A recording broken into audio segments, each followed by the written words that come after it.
Kings, queens, and in-betweens, welcome back to the City Boys podcast. My name is Ethan Thornton, and I am joined by one of my best friends in the world, Grayson Bossman. How are you doing tonight, my good man? I'm doing good. I'm doing good. I worked the early shift this morning, so I had some time to recover with the daylight still out and enjoy some Super Soccer Sunday MLS No action kidding. right before this, and we got some good games, to be fair. I mean, we have been treated on this Sunday, and it finished with a bang. Atlanta versus Miami was a pretty electric game, if I do say so myself. Oh yeah, we're definitely going to get into it a bit more tomorrow on the live stream. Check it out, or I guess this episode is going to come out on Monday, so tonight, check it out. And of course, as you may have noticed, we are actually one city boy short today. Very unfortunate, Jacob. but for great reasons. Jacob is in Lincoln, Nebraska right now, Yeah. holding it down, getting safely to St. Louis. We wish him nothing but safe travels. He and his mom back on his way to the Lou. Grayson, St. Louis Yes. City had a pretty important fixture over the weekend, one that historically we have struggled in quite a lot. Yeah, last season coming up against the Seattle Sounders was not as fun as it was last night. That's all I gotta say. Usually, just going into those games, the vibes are not good. I feel like they always come in on a hot streak. And going into this game, Seattle had quite the opposite of a hot streak. If anything, they were experiencing some pretty horrific circumstances coming off a midweek fixture. Oh yeah, where they got smacked around by Cruz Azul.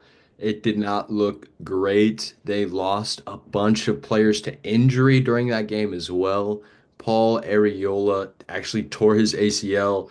So, I mean, terrible thing. So that wish him speedy recovery, but No doubt. they also were missing let's see, who else? I was really surprised that they were missing their head coach. I Oh think yeah. that makes an underrated difference in the locker room, especially on an away trip. Maybe if you're at home, you got the 12th man behind you and you can kind of forget that your head coach isn't on the sideline. But I think you're down a goal at halftime. You kind of need your gaffer to push you ahead, and Seattle did not have it. Yeah. Schmelzer is it Schmelzer? I I said think it it's wrong. Schmetzer. Schmetzer. I said Schmelzer last fucking episode, dude. Schmetzer is, a fantastic coach, easily one of the best in the MLS, and he definitely makes a difference.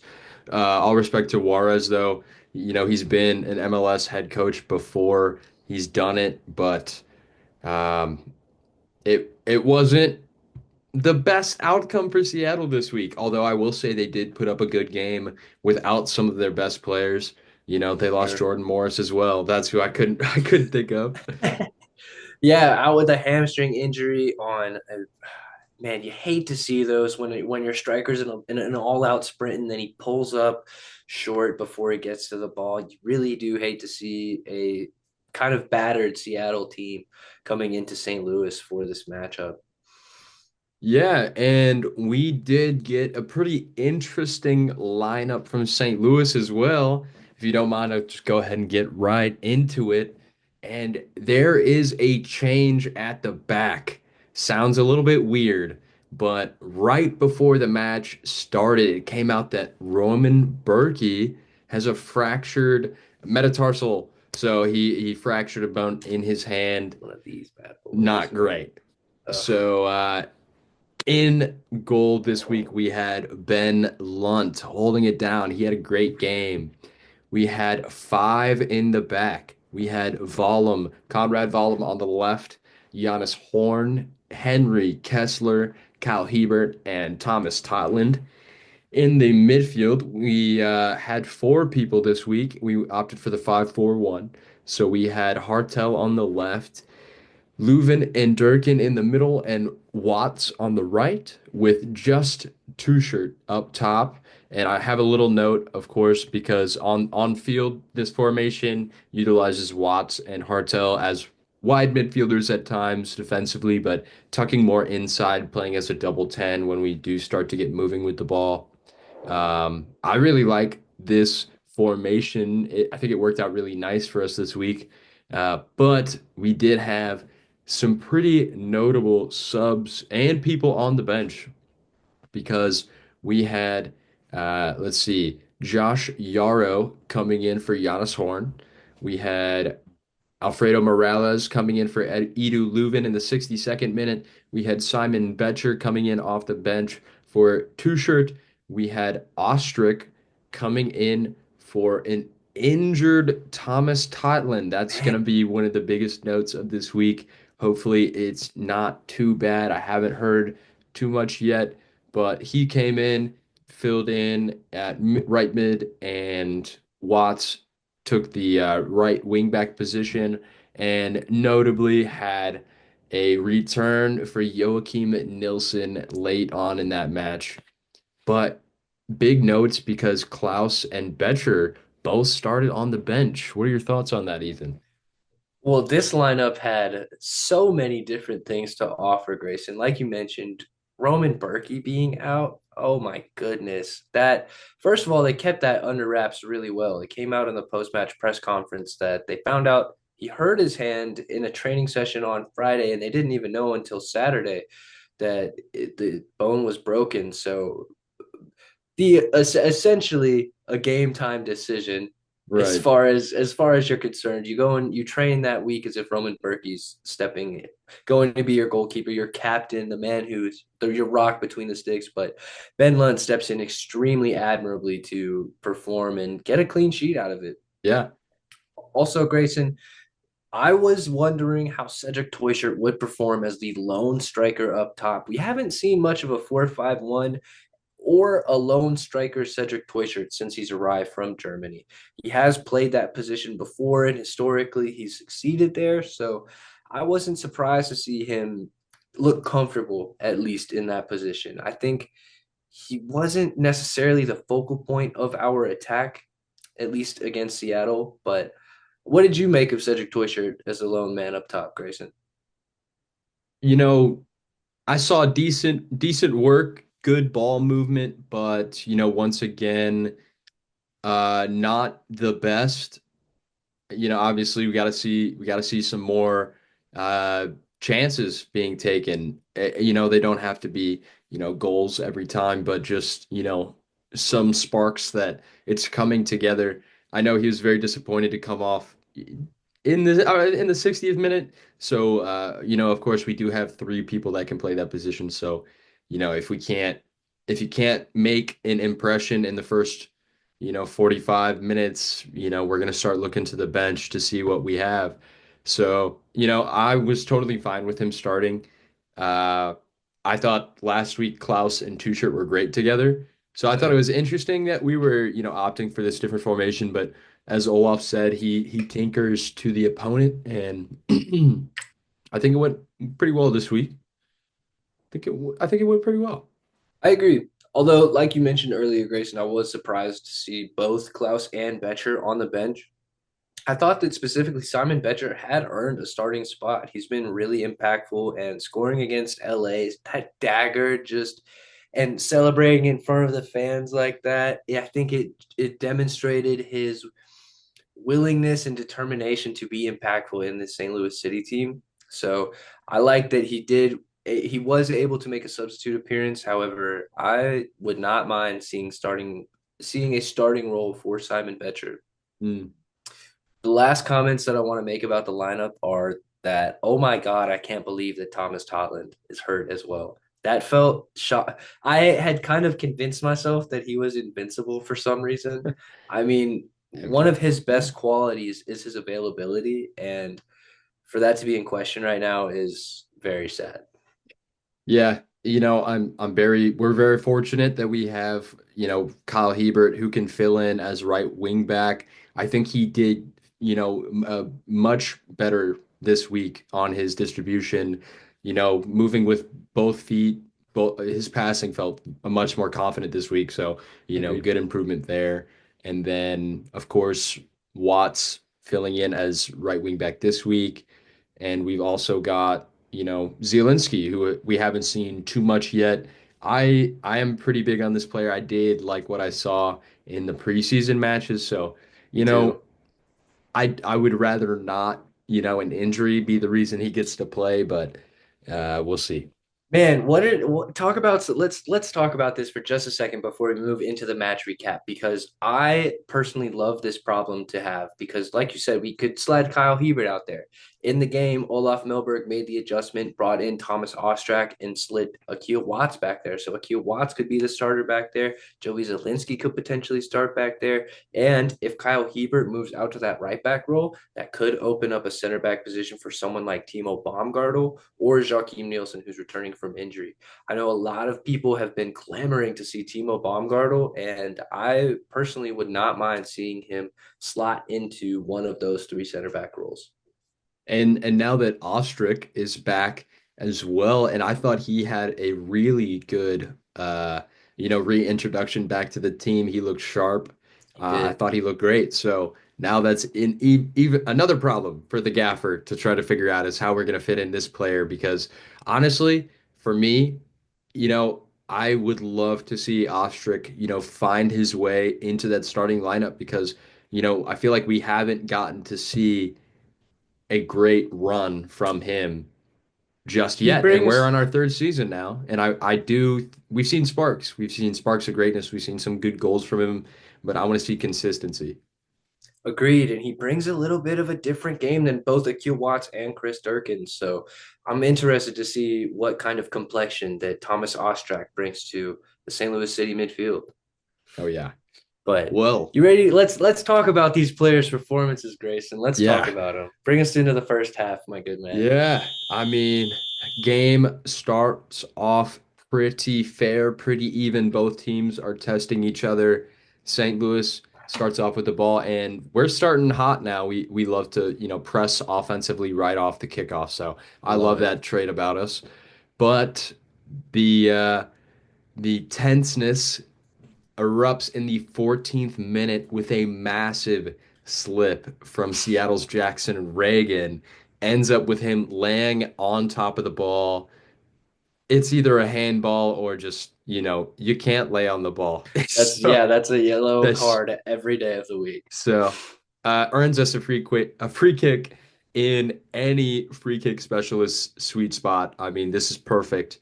And we just happen to have one of the best free kickers in the league and lining it up. It's Edu Leuven sending Stefan Fry flying.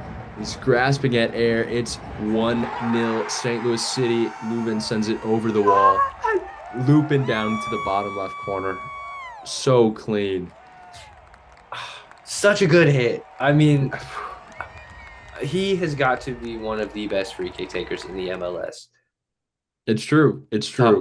Top three for me. I think him, Evander, I don't know who's fighting for that other spot, but that's I'm gonna put Mr. Leo Messi up there as yeah, well. yeah, I guess you could go there too. Pretty good quality class for Edu to He's be in, fine. though. Oh yeah. Oh yeah. All right, So, player. I mean, what a way to open the scoring for St. Louis City at home. That's the first goal at home in That 2025. was electric in City And Park there. yeah, just like Joao Klaus posted on his Instagram story, like no one deserves it more than Edu Leuven. This guy's been through the ringer and he's a baller. He's a baller. He deserves it. Well said. 1-0 City. Other than that, first half was pretty tense, mostly a story of some heavy ass challenges. Because pretty early on in this game, the ref started to let things go. He let the boys Yep. play. A lot of shoulder to shoulder challenges, which at first I really agreed with. Yep. But there's a really fine line between shoulder to shoulder and shoulder to back. And at the end of the match, it would end with Jesus Ferreira putting his shoulder into the back of Henry Kessler to earn a yellow card, and that would end the first half. It's right in that Something tense moment. Something that I've said on this podcast is I can appreciate when you have an aggressive striker, and I do like that intensity and aggression from your number nine. You know, they're not just someone who does pretty moves on the ball and has finesse and for a finish or power, but something I really don't like is when someone does that and then puts their hands up like they have no idea what they're doing. Jesus had he knew damn well that that was a foul and a yellow card worthy. I think he was accumulating them as well. Yeah. But frankly, I also loved that it seems like it set Henry Kessler. It really dialed him in as if he needed a reason to be more dialed for a St. Louis City game. But I digress. We'll move on into the second half, Grayson. We'll get going with a Chris Durkin attempt that goes over the bar in around the 48th minute. He had a couple of chances like this in this game, and I think that really exemplifies willingness to get forward. Mm. On our podcast a lot, we've talked about how Chris Durkin needs to have that defensive discipline. And we've talked so much about that, we've almost forgotten that he is an attacking midfielder by trade. So that was a good reminder for me that, oh, yeah, this kid does have it in his locker. He did score a banger against Inter Miami and he's due for at least one a And season. hey, I gotta say, like, us last season, we thought the key to success in City's midfield was convincing Durkin to stay still. And Mhm. Olaf had a different option. Shore up the back line, let Durkin do whatever he does best. And I gotta respect that. That's ball. So far, it has been complimentary in the midfield. Moving on, Henry Kessler would be shown yellow in the 71st minute for a pretty decent football tackle. I mean, he was getting after him in open space and just had a good wrap around the hips. I personally really like the defense's controlled aggression so far this season. I'll talk more about that in my point, but that's something that has been impressive to me so far this season. Simon Betcher would be shown a yellow in the 81st minute, a kind of a continuation of that controlled aggression. And I think the most intense moment, though, of the second half would be in the 90th plus two. Obed Vargas would cut into St. Louis City's box from our right side. And this is important to remember later. Joachim Nielsen would put in a tackle, but Obed Vargas would maintain control of the ball. Eventually, though, he would be brought down in the box. Henry Kessler, who hasn't put a foot wrong all night, no, all season, is called for a penalty kick on the field. The on field call by the referee is a penalty kick. Now, the penalty, of course, would go to VAR review and would be called back for a handball. For once in our lives, St. Louis City gets the benefit of the However, doubt from VAR. We get our own however moment. And the penalty would be called back for the initial challenge that Joaquin Nielsen puts in that hits the hand of Obed Vargas. Grayson, I want to discuss this with you again because this would be the final significant moment of the match. The match would end 1-0. St. Louis City would take home all 3 points, but this controversial penalty call could have changed the tides of the games. And personally, it was always going to be a handball. This was never going to be a penalty kick for me. This was extremely the handball rule is subjective in some ways. It can be right. and in my opinion, it's the ball to hand question. You never know if the ball if someone is hitting the ball with their hand or if the ball hits the hand. I think in this situation, the ball does hit the hand, but it is not in a natural position. If you were listening to the Apple TV commentary and this commentator convinced you that that hand was in a natural position, I am here to tell you the complete opposite is true. The hand could not have been in a less natural position and made a clear impact on the play in the box. That is Mm. a textbook handball, no matter what school of refereeing you're from. You know, I kind of disagree. I think not that I don't think it's a penalty, but I don't think that, it being in the natural position. I think it's decent, It's not in the best spot, but I think it's somewhat natural. I think the argument is that it changes the trajectory of the ball. It's that it puts the ball into the path Exactly. of the goal scorer. Um, for me, It that's why absolutely, it's a penalty.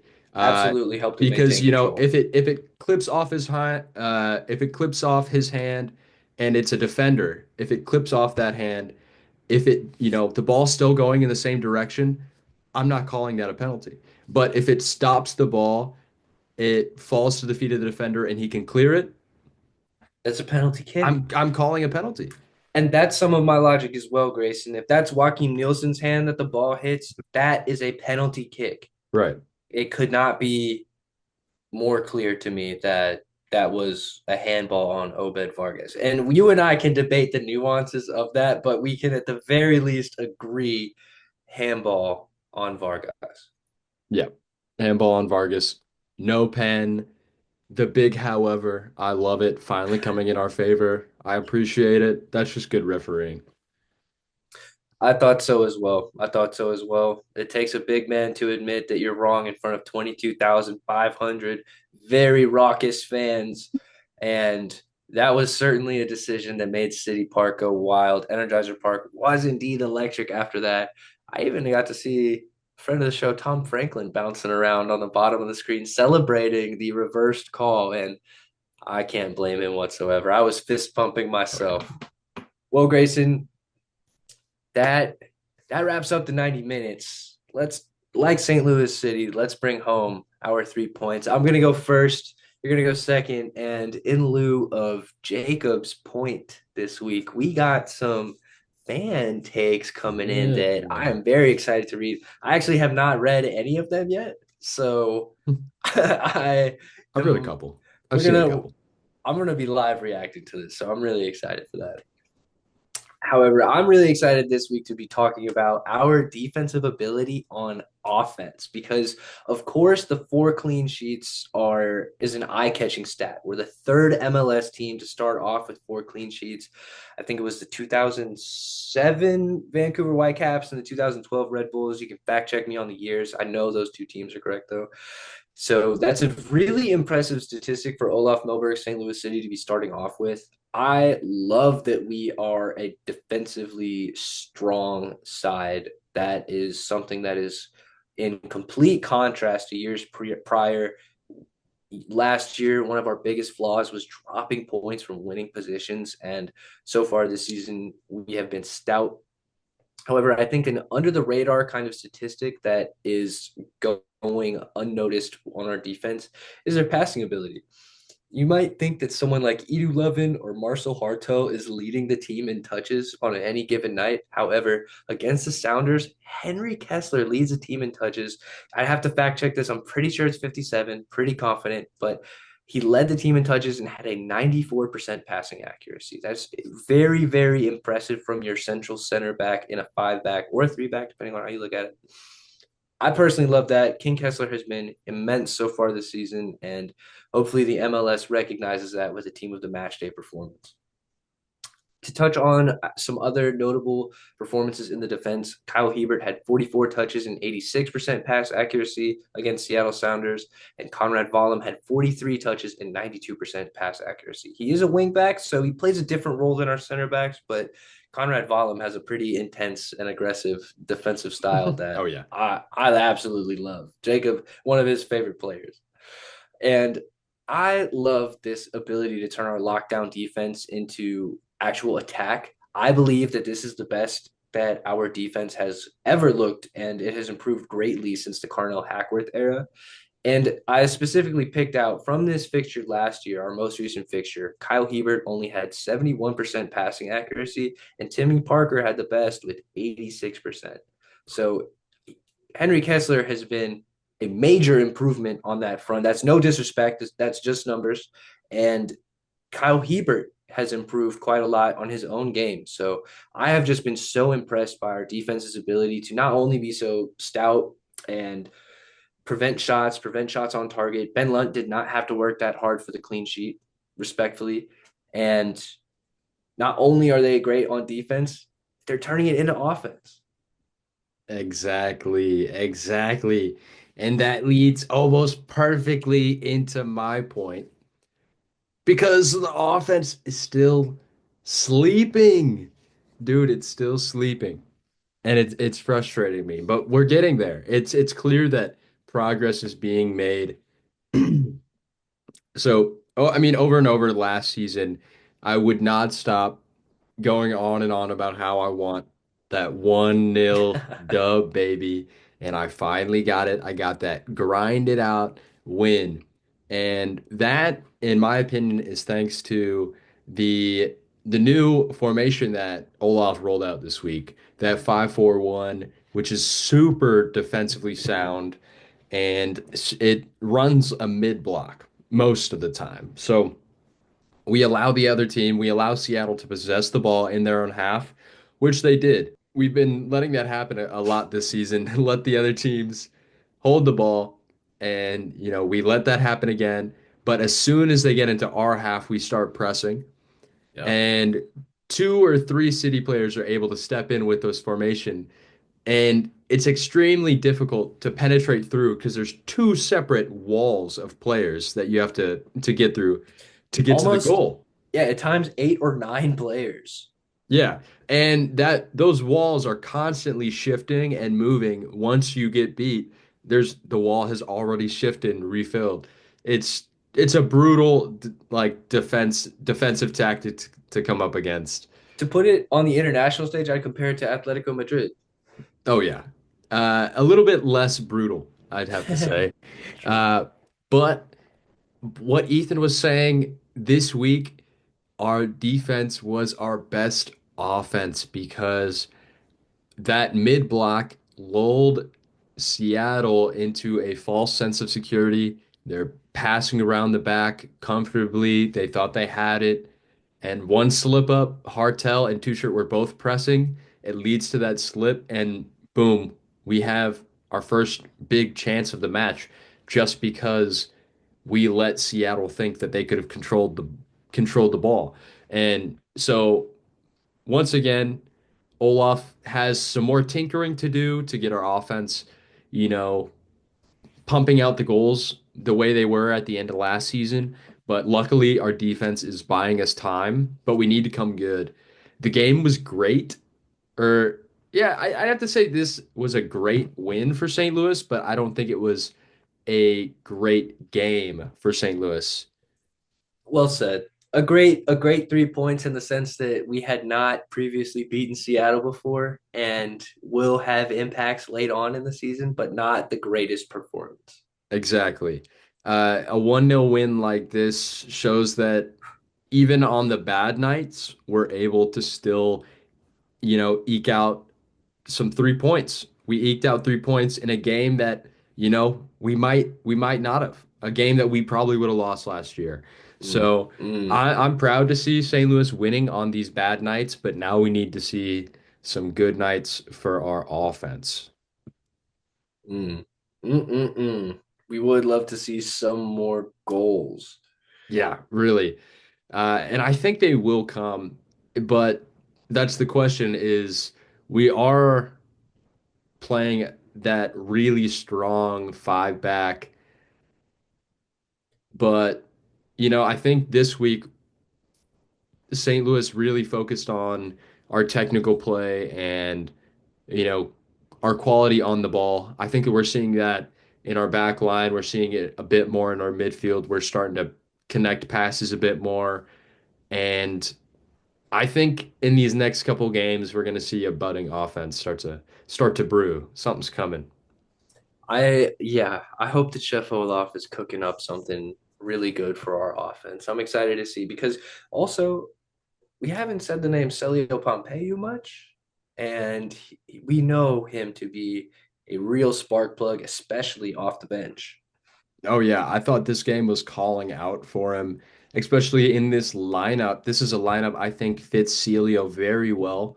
You could see him filling in the Watts role, in the Hartel role if you want to move him somewhere else on the field as well, because Celio does great defensive work. He has a great defensive work rate. He's going to run his ass off. He can get back, he can get forward. And yeah, offensively, that's where he shines. He's going to create chances. He's going to put the ball in for Two Shirt or whoever's playing that one player up top. So I think Celio in this game would have been great, but sadly, an injury Uh, saw maybe a different sort of change, but I did really like seeing Ostrich in the game.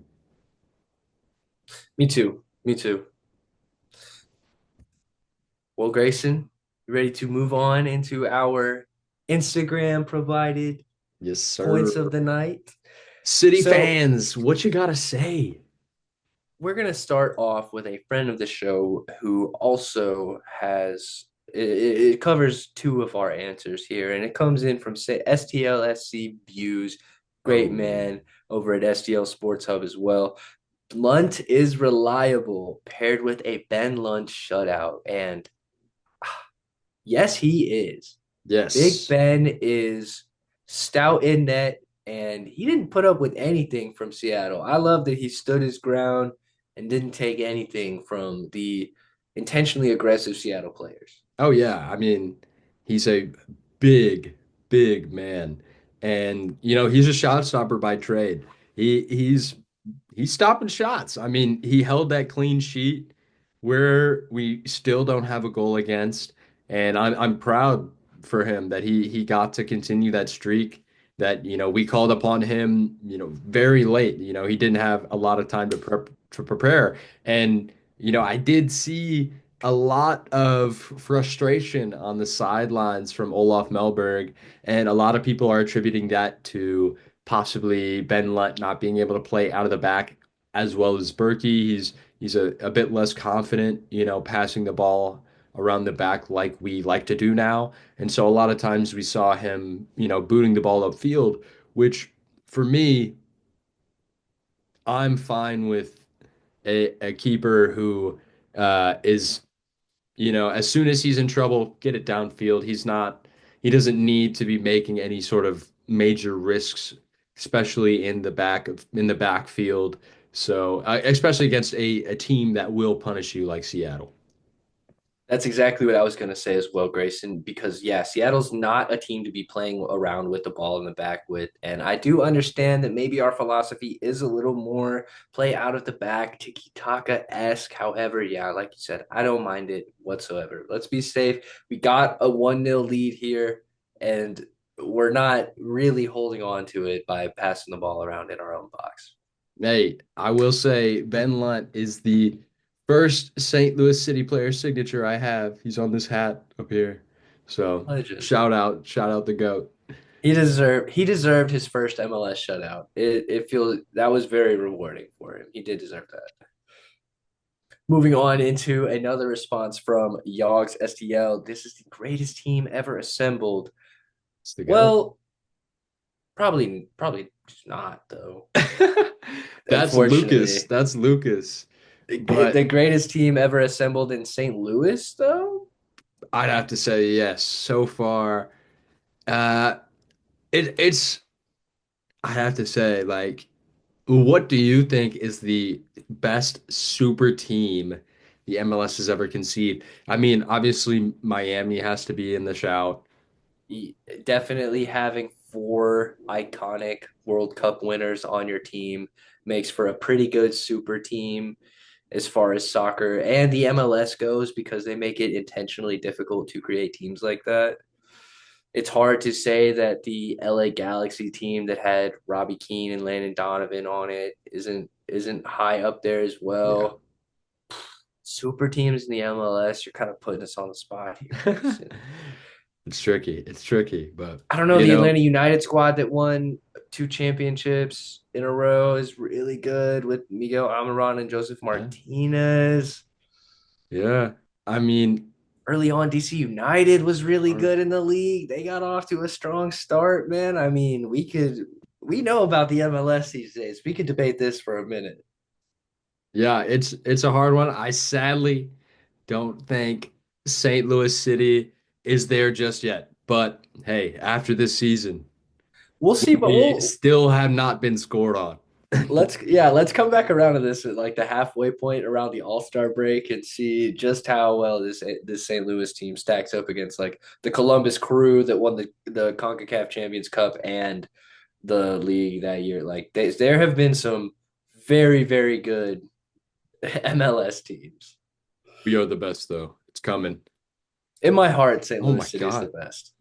Earthquake. Be careful. From the STL Mom of Three, what a defense. The defensive line is awesome to watch. Way to go, boys. And I Oh yeah. personally could not agree more. What do you think, Grayson? What do you make of this STLSC 2.0 backline? Oh yeah. What's up, Jen? By the way, I gotta say that back line is just it's insane this year. I mean, we're putting a lot of bodies back there. A lot of people are gonna complain and say, "Oh, you're parking the butts." It's not fun football. Hey, defense is beautiful. If you don't like it, you just don't love the game as much as you Thank you. should. Thank you, Um, Grayson. but this is how Olaf is choosing to play St. Louis City this year. I'm not mad about it. He's We're obviously putting up some of the best defensive numbers the league has ever seen so far, and I'm really proud to say that. But we've got some tests coming up, a lot of tests coming up. So, I mean, we're gonna see how good this defense really is. So, Jen, fingers crossed. We're gonna hold the line. And just to add on to that, Grayson, I love how plug and play this defense feels. We saw Thomas Totling go down, and I was feeling worried. And then Akil Watts slid in, and I was like, oh, cool. And Thomas Ostrak came in for Akil Watts. So I was like, oh, wow. Well, this isn't even so bad. And then if Giannis Horn is coming out earlier on in the game, Josh Yarrow, an experienced MLS veteran, is coming in. So we got Joachim Nilsson back there. Not to mention, we haven't even seen the most of Timo Baumgartel just yet. So I personally love how our backline looks. And Grayson, we haven't even really addressed that we got a clean sheet without Roman Berkey in goal. Yeah, just insane. The best goalkeeper in the league. Those are And those are big cleats to fill, or big keeper gloves to fill. But hey, shout out to Ben Lunt, shout out to the back line for, also I feel like they were, trying even harder to help get this for Ben. So I did get that sense, Grayson. Good spot. Now we got one from Run JMC. One huge confidence boost to get a win with Big Ben against a team we have never beat. Big Very Ben. true. Grayson, you just mentioned it. This it seemed like almost a rallying point for the team to get around Big Ben and just make sure that a clean sheet, the we kept that record going. And it was great to hear him in the post-match press conference talk about how he got a text from Roman the morning of saying that he couldn't go that night, and that is a very tightly knit goalkeeper unit, and they don't feel divisive.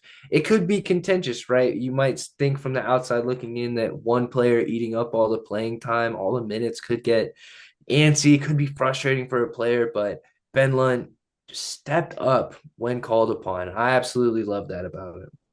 And you got to know that being a goalkeeper training under Roman Berkey is you may not be playing much, but it is an honor to learn from one of the best to ever do it in the goal. So, I'm sure Ben, would love to play a bit more, but I'm sure he's not complaining. Roman is a pure professional. He's a great guy, so I'm sure they get along very well, and Ben is learning a lot.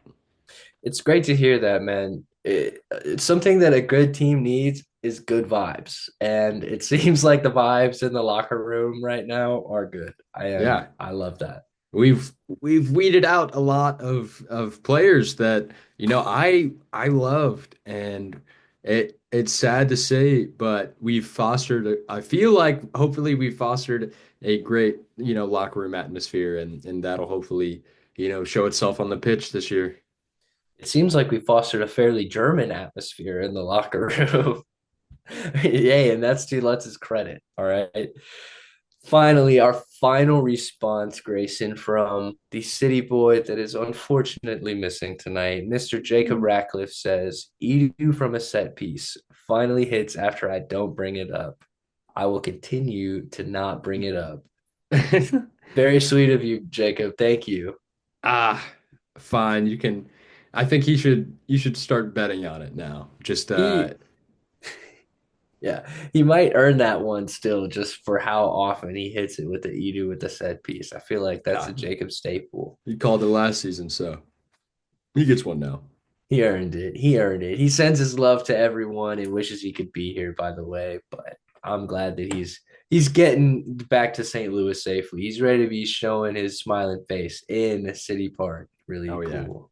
Very excited for Jacob's first City Park game. Come I know on. we're planning on the Columbus match. All three of us will be there. Let's say hi. That's yeah. Oh It's gonna yeah. be such a good time, man. Anyways, Grayson, that wraps it up for all of our points this week. That is a lot. We've talked about quite a That, lot to do with the game. oh yeah. Is And there we still anything got else? one more thing to talk about Seattle because it's Kid Clash time, baby. Ding ding ding ding ding. And I'm gonna let you kick off the rating of this Seattle kit, but I just gotta say I love this one. And they did have this one last season, but I'm a big fan.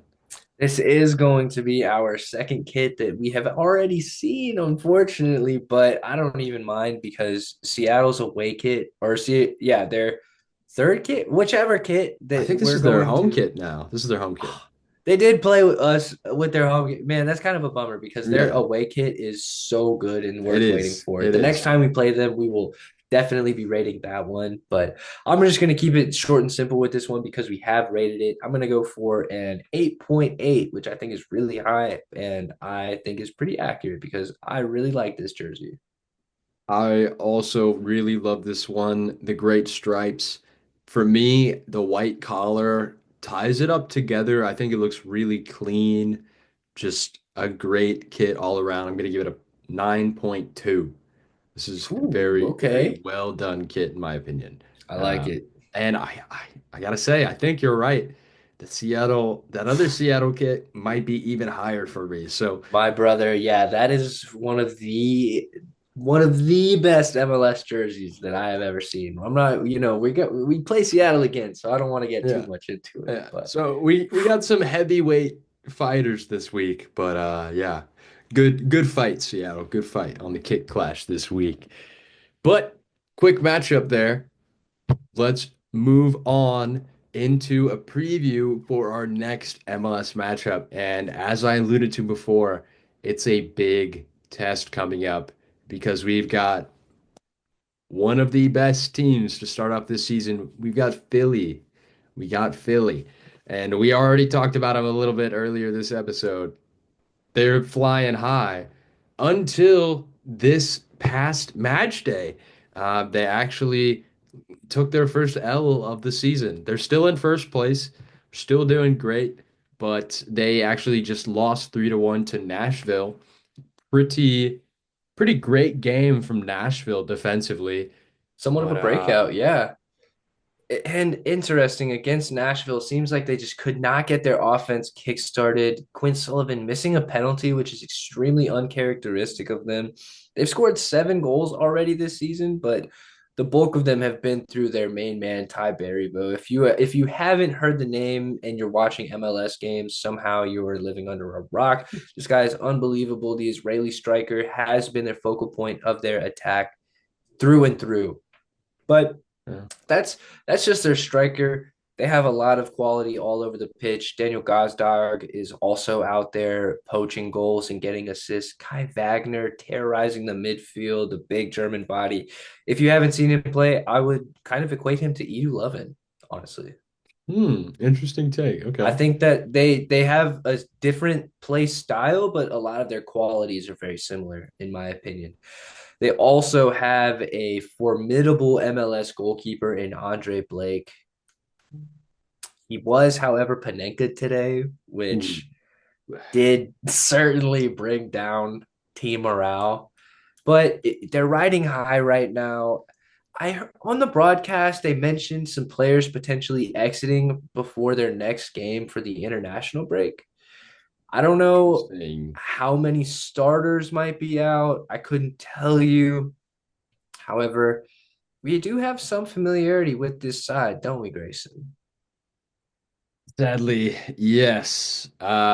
We've got a couple different players that have just moved from St. Louis City to Philly. Of course, we had Sam Adeniran go through their doors and out the doors pretty fast as well. Their new head coach, of course, Bradley Carnell, is, starting off hot just like he did in St. Louis. And then most recently, we lost one of our star boys. We lost Indiana Vasilev. And he actually got his first assist for them last week, not this week. Um, this week was an interesting game, and it did give me a lot of hope for our matchup against St. Louis because, yeah, Philly did possess the ball very well, but for some reason they just could not get their offense cooking.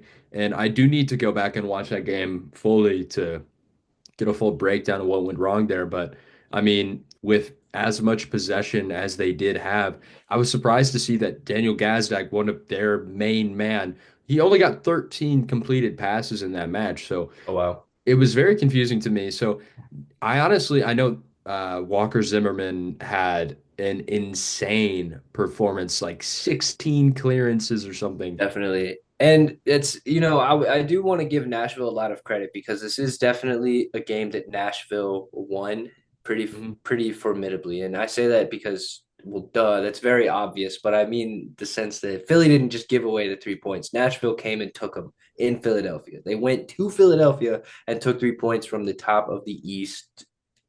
Mind you, they hadn't scored a goal all season going into Philadelphia. So for them to come out of there, 3 goals and 3 points, Hani Mukhtar gets on the score sheet and Sam Surridge. It took a minute for them to get kickstarted, but Nashville is off and running, if you ask me. Yeah, so it's going to be an interesting matchup against Philly for us because I feel like St. Louis is kind of a similar team in a way to Nashville right now. Defensively sound, we have some really great talent offensively that hasn't gotten rolling this Mm, season. yeah. So, you know, it's about time the dominoes fall in our offense's direction.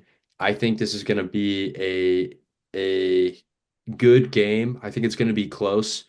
I'm actually going to go with a draw as my prediction. I think we're going to get a 2-2 draw. I think St. Louis will, continue their unbeaten streak. I think we will finally concede against a very good Philly offense, but hopefully I the defense makes me eat my words and eat my prediction because I would love to be I don't know if we go 5 clean sheets would be the first MLS team ever to do that. I think we would. I would need to fact check you there as well, Grayson, but I believe we would as well. The thing about Philly is that, in my opinion, it's their offense that is rolling really hard right now. And so we talked about this a little bit. To me, this is an unstoppable force meeting an immovable object. Philadelphia is that unstoppable force. They're clearly rolling. They got a lot of goals so far this season, but St. Louis City is the immovable object. We haven't conceded a goal all year. We have that. I'm going to go out on a limb and predict a back five in the starting 11, Grayson. I don't think that's too ridiculous. Okay, I'm in. I don't think yeah, I'm no Sherlock Holmes, but I feel confident. I'll take it.